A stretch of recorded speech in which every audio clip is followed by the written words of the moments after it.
Welcome to the Lofts Boutique Hotel in Knysna, South Africa. This is our room, room 5B. Come on in. Immediately as you enter, you have the closets on the left-hand side. The first set of closets is your clothing area.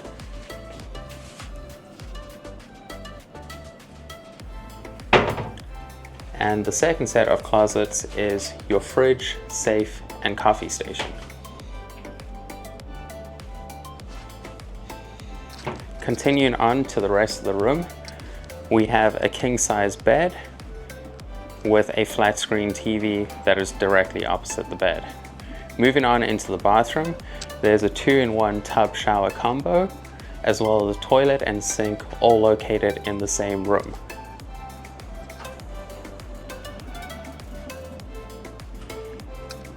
This room is equipped with a fan and an air conditioner, and it is a balcony room. The balcony is spacious and has 2 comfortable lounges on it.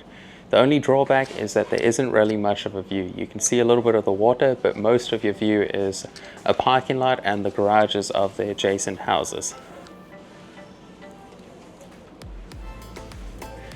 And that is our room at the Lofts Boutique Hotel. Thank you for watching. Overall, we had a wonderful stay with a very pleasant and relaxing vibe in the hotel. We were able to sit in the guest-only area and enjoy some breathtaking sunsets while we stayed here.